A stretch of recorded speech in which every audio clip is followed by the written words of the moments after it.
plan for the morrow when another 650 men were to be dropped.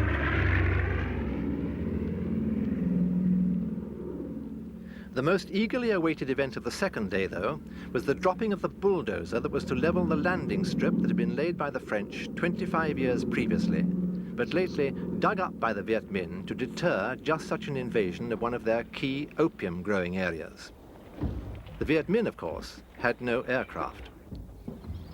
Raw opium, worth about $1 million a year, was collected here, and the foreign currency obtained from selling it in Hong Kong and Bangkok had been used to buy medicines and surplus World War II weapons on the black markets there.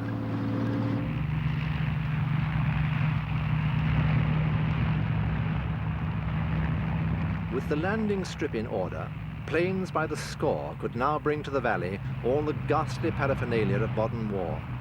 Tanks, jeeps, trucks, armored cars, ambulances, blood banks, workshops, X-ray machines, operating theaters, battery chargers, water purifiers, bridging materials, barbed wire, landmines, signals equipment, mobile electricity generators, you name it, they brought it to Dien Bien Phu, including even 2 field brothels.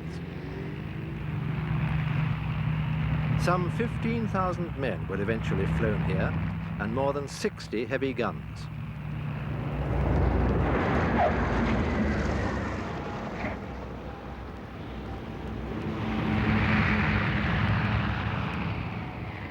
Two-thirds of the garrison were not French at all, but either friendly Vietnamese, Moroccans, Tunisians, Algerians, Senegalese, or else German, Italian, Spanish, Portuguese, Czech, Polish, and Yugoslav members of the legendary Foreign Legion. This jumble of nationalities, plus the confusion of men living in pup tents and cooking over small open fires, gave the operation, for the first few days at least, the air of a vast Boy Scouts jamboree.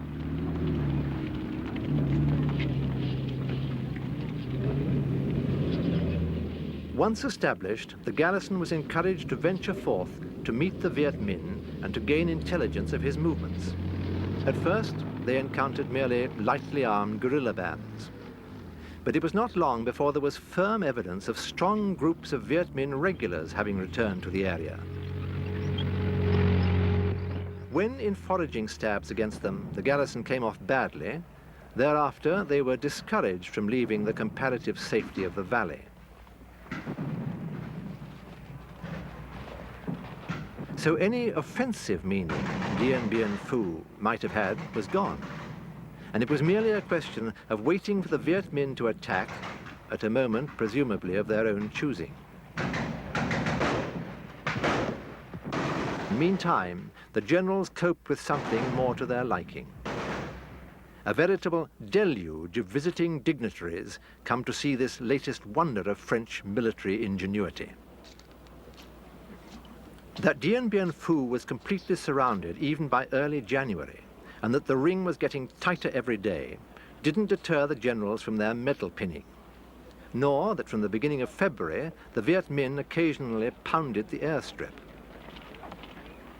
Patrols sent to destroy these guns failed even to locate them. What was worse, when a French officer was killed, the Viet Minh found on his body a detailed map of Dien Bien Phu's defenses.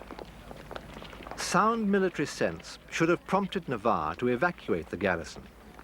His staff did examine the feasibility of a withdrawal under fire, but concluded it would be too costly in men and material, and hence that it was better to sit it out.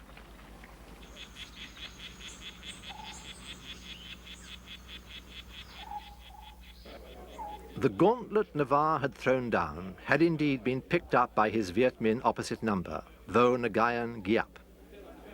A history teacher under the French, but now a self-styled general, Giap sent about bringing nearly 100,000 troops to Dien Bien Phu, 40% of his total strength, compared with a mere 4% of the French forces in Indochina the garrison represented. Unlike the French, who were parachuted or flown in, the Viet Minh marched to Dien Bien Phu, carrying their weapons and their food with them, and of course wearing the distinctive palm leaf helmet that was to become familiar to a generation of American troops a decade or so later.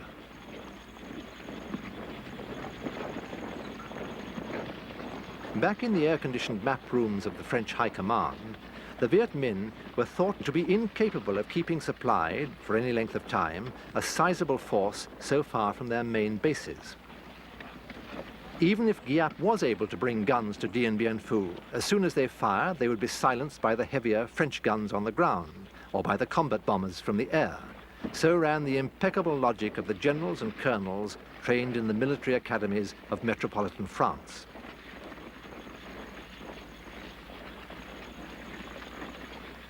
Although as the crow flew, China was only 50 miles from Dien Bien Phu, the point on the border from which Giap was getting his supplies was some 600 miles away. 600 miles of largely trackless jungle, with many rivers to cross and mountains to scale. Giap got thousands of coolies to work, in the main by forcibly conscripting them without pay from villages along the route. And no doubt they didn't all work as enthusiastically as this Russian-shot film would have us believe.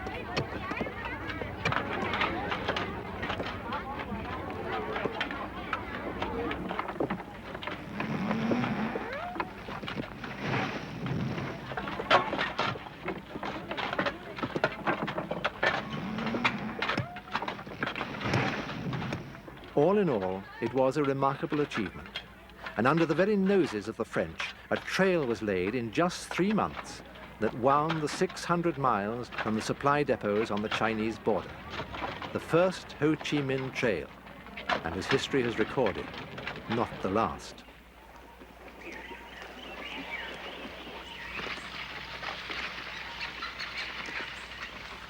The Viet Minh were masters of camouflage and went to great pains to conceal their movements from the prying gaze of the French reconnaissance planes.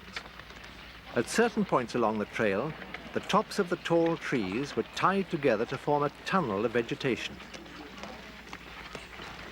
The Viet Minh knew too that once the monsoon began, flying over Dien Bien Phu and the supply trails leading to it would be difficult. For the French, the whole raison d'etre of Dien Bien Phu was that it could be protected and resupplied from the air without hindrance or interruption.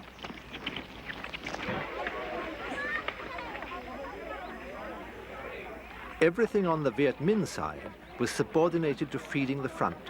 Men, machines, and animals were ruthlessly requisitioned. Women played their part too.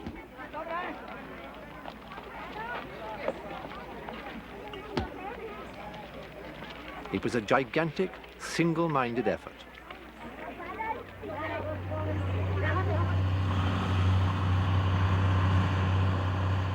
The Russians gave Giap several hundred heavy trucks, which were put to good use by him, though they were forever conking out, and repairs were not easy in the jungle.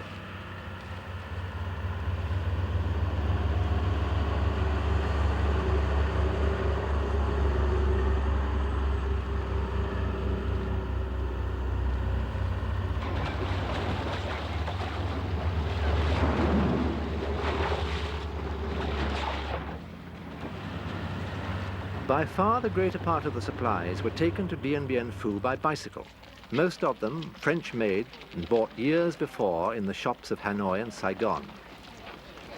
Each carried about 1/5 of a ton, and some 8,000 tons of ammunition and food were brought to Dien Bien Phu in this way.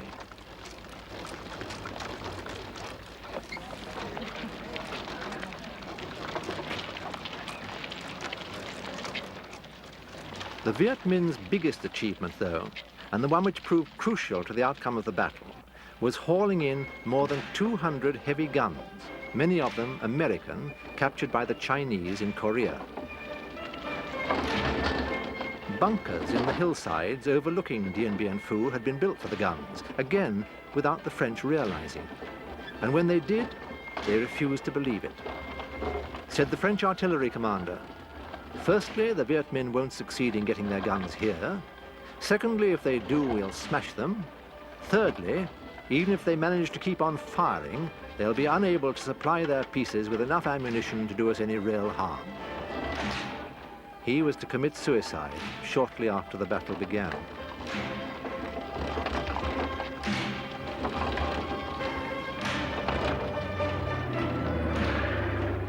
Ironically, if the French had evacuated Dien Bien Phu at the last minute, and they clearly had the means to do it before the monsoon began, they might have won a tremendous psychological victory, since it would have left Giap with the bulk of his forces and all his artillery in the middle of nowhere, as it were, while the French, with their greater airborne mobility, could have attacked his supply bases near the Chinese border with relative impunity. But such resource was unknown on the French side by this stage of the Indochina War. Nor was there much unanimity in their approach to the fighting. Navarre's subordinate commander in the north, General René Cogny for one, opposed the stand at Dien Bien Phu, and yet had been entrusted with its detailed planning and supplying. The luckless commander there was a dashing, womanizing cavalry colonel by the name of Christian-Marie Ferdinand Lacroix de Castries. And it was said that the strong points in the valley were named after his mistresses, Anne-Marie, Beatrice, Gabrielle, Claudine, Françoise, Isabelle, Dominique, Marcel. But once the battle began, he faded away, and the tactical decisions were taken by his paratroop commander, Pierre Lenglet.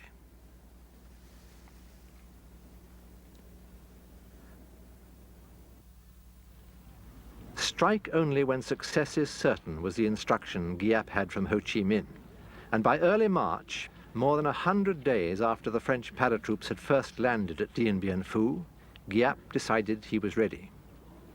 He'd even had a model made of the valley with which to plan his battle and to brief his subordinates. French intelligence got 24 hours warning of the attack when they intercepted a message from Giap's headquarters to clear all civilians from the valley by noon on March the 13th, a Saturday.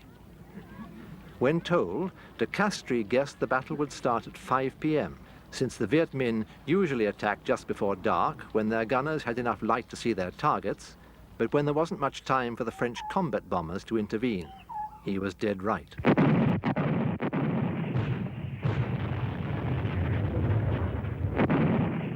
Like a hailstorm on a wintry evening, shells rained down on the hapless Frenchmen. For the first time, they were feeling the full weight of the Viet Minh artillery. Bunker after bunker, trench after trench collapsed, burying under them men and weapons. Many of the French heavy guns were knocked out straight away, and casualties among the gunners in their open pits were high. 500 Frenchmen died that first evening, including some of de Castries' closest colleagues. His chief of staff suffered a nervous breakdown and had to be relieved of his post.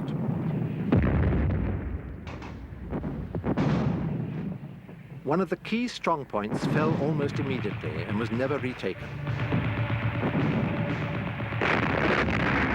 Within a few hours, the airstrip was a burning mess of wrecked planes.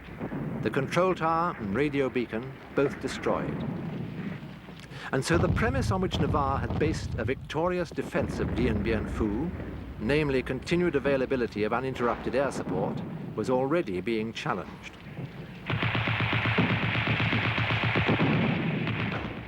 Many of the non-French members of the garrison deserted or simply gave up the fight. De Castries was to lose a fifth of his force in this way. Curiously, not all of them went over to the enemy. The majority sat it out within the entrenched camp, begging for food from their former comrades, or else stealing what they could at night. Equally curiously, de Castries tolerated this bizarre situation. Further strong points fell within the first 72 hours, and by the end of the 5th day, all Dien Bien Phu's outer defenses were in Viet Minh hands. The French had also lost a third of their heavy guns.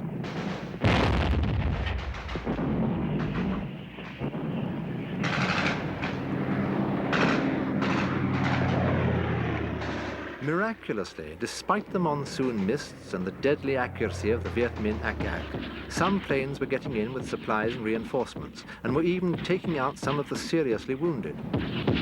But the cost in aircraft was so high that it clearly couldn't last. Mercifully almost, by the end of the first fortnight, the airstrip was totally out of action, and the unthinkable had happened.